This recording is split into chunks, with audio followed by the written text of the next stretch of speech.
class. How are you all? I hope you all are fine. उम्मीद है आप सभी ठीक हैं, घर पर हैं. ठीक है बेटा, घर पर रहते हुए पढ़ाई करना कैसा लग रहा है? पढ़ भी रहे हैं या नहीं? तो चलिए इसी सिलसिले को कंटिन्यू करते हुए आज 23 जुलाई थर्सडे हिंदी की क्लास में हम अपना चैप्टर नंबर 3 स्टार्ट करते हैं. तो बेटा ये आपकी हिंदी की बुक, हिंदी पाठ मंथन हिंदी पाठमाला. ठीक है, तो तीसरा लेसन हमारा है पंच परमेश्वर. ठीक है, हिंदी की बुक ओपन करेंगे पेज नंबर 20 पर. लेसन नंबर 3 पंच परमेश्वर. पंच परमेश्वर यानी परमेश्वर क्या होता है, किसको कहते हैं? भगवान को, है ना. और पंच, जैसे आपको पता है गांव में पंचायत होती है ना. पंचायत यानी अगर कोई लड़ाई झगड़ा होता है या कोई किसी भी कारण से कोई बहस हो जाती है, बहस हो जाती है, तो कुछ लोग होते हैं जिसे वहाँ का जो हेड है और कुछ लोग इकट्ठा करके पंचायत बिठाई जाती है, लोगों को इकट्ठा किया जाता है. उसमें कुछ को मुखिया को कुछ एक अलग कर दिए जाते हैं और उन्हीं को फैसला सुनाने के लिए बोला जाता है. पंच चुने जाते हैं और उन्हीं में एक सरपंच होता है, जो गाँव का सरपंच जो नियुक्त होता है. जैसे कोर्ट होते हैं, जज, न्यायालय में जज होता है, ऐसे ही पंचायत में सरपंच होता है. पंच उसी के लिए आया है, पंच परमेश्वर की जो पंच है वही परमेश्वर है, जो सरपंच है उसका जो निर्णय है वही परमेश्वर का निर्णय माना जाता है. पहले के समय में ये माना जाता था कि पंच का, सरपंच का निर्णय जो है वो ईश्वर का निर्णय है और वो किसी भी पक्षपात से में नहीं आता और निष्पक्ष निर्णय करता है और उसी का निर्णय ईश्वर का निर्णय माना जाता है.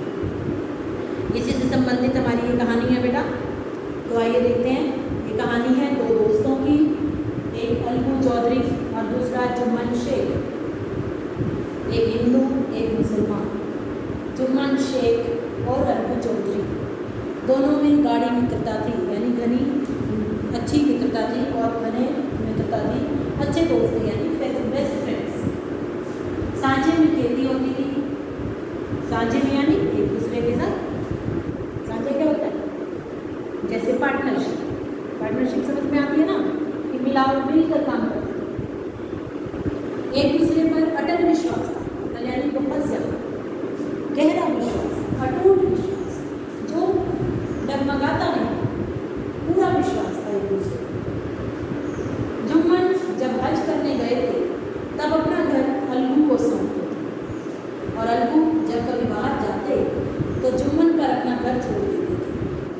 हज करने का मतलब क्या होता है? जैसे हमारे हिंदुओं में कहते हैं ना कि तीर्थ यात्रा पर जाओ, ऐसे ही मॉडर्न्स जो होते हैं मुस्लिम लोग इसमें हज मानते हैं, हज करने जाते हैं. इनका जो है जो तीर्थ मुसलमानों के लिए, मुसलमान लोगों के लिए एक तीर्थ के समान होता है. जैसे हिंदुओं का तीर्थ यात्रा वैसे ही मुसलमानों का हज. कि जब वो अपने हज करने जा गए थे तो अलगू को अपना घर सौंप गए थे कि अपने घर परिवार की, घर बाहर की, खेत की सारी जिम्मेवारी अलगू चौधरी को सौंप गए थे. और जब भी अलगू कभी बाहर जाते तो वो जुम्मन को अपना देखभाल करने के लिए छोड़ जाते थे. अपने घर की, अपने खेत की, सारी चीज़ की देखभाल के लिए जुम्मन को कह जाते थे. उनमें ना तो खान पान का व्यवहार था और ना धर्म का नाता, केवल विचार.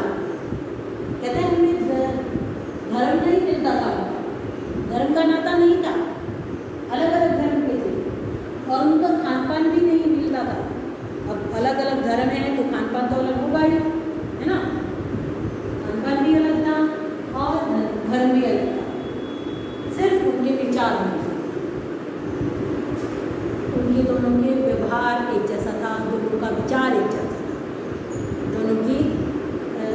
विचार जो हैं वो एक जैसे ही थे। मित्रता का मूल मंत्र भी यही है, मित्रता का मूल मंत्र भी यही है, यानी दोस्ती भी इसी मूल मंत्र पर टिकी है। जहाँ पर दो लोगों के विचार मिलते हैं वहीं दोस्ती टिकती है। अब जब दोनों के विचार ही ना मिले, दोनों एक दूसरे की बात से सहमत ही ना हो, तो दोनों में दोस्ती हो ही नहीं सकती, नहीं हो सकती ना। अगर मान लो दो बच्चे हैं, एक कहता है कि मैं अपना काम अभी करूँगा, तू भी कर ले, दूसरा कहता नहीं जी मैं तो अभी खेलूँगा। जब दोनों का विचार ही नहीं मिल रहा तो उसमें दोस्ती कैसे होगी, उनमें लड़ाई हो जाएगी, है ना। लेकिन अगर दोनों बच्चे अच्छे हैं, दोनों पढ़ने वाले हैं, तो उनको दोनों का विचार एक है तो दोनों में दोस्ती हो जाएगी। या दोनों ही अगर ना पढ़ने वाले हैं, दोनों ही शैतान हैं, खेलने में दोनों का मन है, तो भी दोनों में दोस्ती हो सकती है। अलग अलग विचारों वालों में तो दोस्ती हो ही नहीं सकती, ठीक है ना। जुम्मन शेख की एक बूढ़ी खाला थी, उसके पास कुछ थोड़ी सी मिल्कियत थी, परंतु निकट संबंधियों में कोई ना था। जुम्मन शेख जो था उसकी बूढ़ी खाला थी, खाला यानी मौसी को बोलते हैं। उसके जुम्मन शेख की एक बूढ़ी मौसी थी जिसके पास थोड़ी बहुत मिल्कियत थी, यानी कि थोड़ी सी जायदाद थी, थोड़ा बहुत पैसा वैसा था, लेकिन उसके निकट संबंधियों में कोई और था नहीं। उसके पास संबंधियों के नाम पर कोई भी नहीं था, अकेला जुम्मन ही उसका निकट संबंधी था। जुम्मन ने लंबे चौड़े वायदे करके वह मिल्कियत अपने नाम करवाई। अब क्या हुआ, जब जुम्मन ही उसका निकट संबंधियों में रह गया तो जुम्मन ने क्या किया, थोड़े बहुत अपने उसको लंबे चौड़े वायदे करके अपने नाम उसकी वसीयत करवा दी। अब जुम्मन ने वो वसीयत अपने नाम करा ली, उसकी जो थोड़ी बहुत मिल्कियत थी लंबे चौड़े वायदे करके उसने वो अपने नाम करवा दी। जब तक दान पत्र की रजिस्ट्री ना हुई थी तब तक खाला का खूब आदर सत्कार किया गया, पर रजिस्ट्री की मोहर ने इन खातिरदारियों पर भी मानो मोहर लगा दी।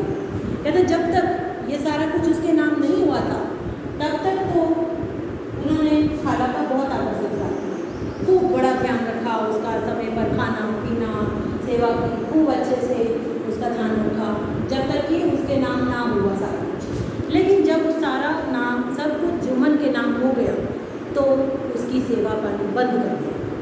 उसकी जो खाला थी उसको ना तो समय पर खाना दिया जाता था, ना उसकी सेहत का ध्यान रखा जाता था, ना उसकी दवाई का ध्यान रखा जाता था, कुछ भी ध्यान नहीं रखा जाता था। अब बेचारी खाला को प्रायः नित्य की कड़वी बातें सुननी पड़ती और अपमान सहन करना पड़ता था।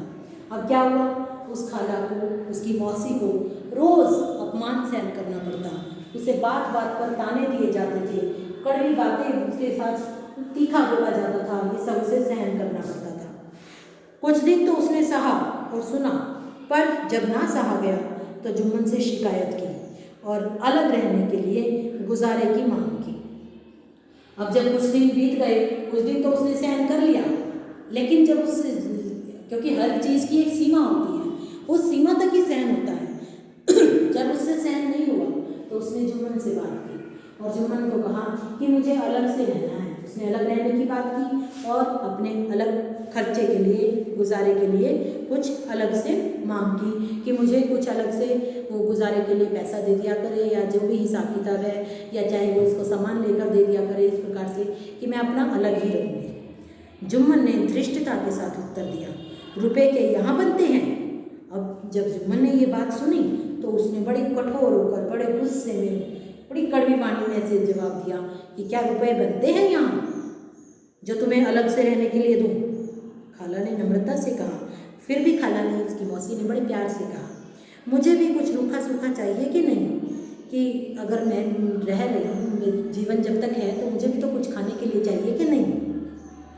जुम्मन ने गंभीर स्वर में जवाब दिया, तो मैंने कोई यह थोड़े ही समझा था कि तुम परेशानी में आई हो। तो कहता है मैंने कोई ये थोड़ी समझा था कि तुम्हें भी परेशानी हो रही है, कोई ऐसी कोई बात मैंने तो समझी नहीं थी, जब कि तुम और तो कुछ परेशानी वाली वो थी ही नहीं, मैं तो तुम्हारा कर ही रहा था, अब मैं कैसे करूँ? तो खाला बिगड़ गई। इस पर खाला को भी गुस्सा आ गया। जब जुम्मन ने उसकी बात नहीं मानी तो खाला को भी इस पर गुस्सा आ गया और उसने मामला पंचायत में पेश करने की धमकी दी। अब जब उसे गुस्सा आया, जुम्मन ने उसकी बात नहीं मानी तो खाला को गुस्सा आ गया और उसने सोचा, उसने उसको धमकी दी कि मैं ये मामला पंचायत में लेकर जाऊंगी और पंचायत में ये सब बात होगी। तो जुम्मन हंसे, जुम्मन को हंसी आई। जिस तरह कोई शिकारी हिरन को जाल की तरफ जाते देखकर मन ही मन हंसता है, जुम्मन को उसी प्रकार जुम्मन हंसने लगा, जैसे मानो कोई शिकारी हो, उसने जाल बिछाया और हिरन को पकड़ने के लिए, और वो छुप कर देखता है कि जब हिरन उसकी तरफ जाता है तो शिकारी खुश होता है ना कि वाकई में अब तो ये फंसेगा और मैं इसे पकड़ लूँगा। तो इसी प्रकार जुम्मन के मन में भी, जुम्मन को भी हंसी आ गई, वो भी अपनी कुटिलता पर हंस पड़ा, क्योंकि अब उसे लगता था कि ये पंचायत में जाएगी और ये गाँव तो मुझे अच्छे से जानता है, तो सभी मेरी फेवर करेंगे, हालांकि कोई फेवर नहीं करेगा, उसकी कोई बात सुनेगा ही नहीं। वे बोले, हाँ जरूर पंचायत करा, फैसला हो जाए, मुझे भी यह दिन रात की खटपट पसंद नहीं।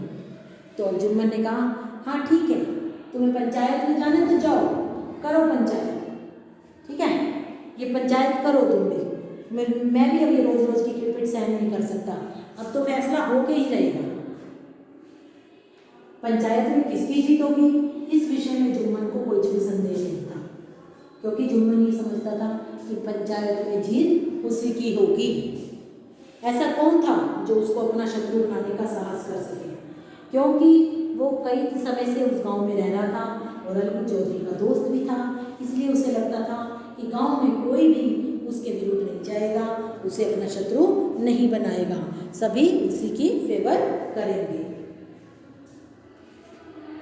इसके बाद कई दिनों तक बूढ़ी खाला हाथ में लकड़ी लिए आसपास गांव में दौड़ती रही। कमर झुक कर कमान सी हो गई थी, एक एक पग चलना दूभर था, मगर बात आ पड़ी थी, उसका निर्णय करना भी जरूरी था।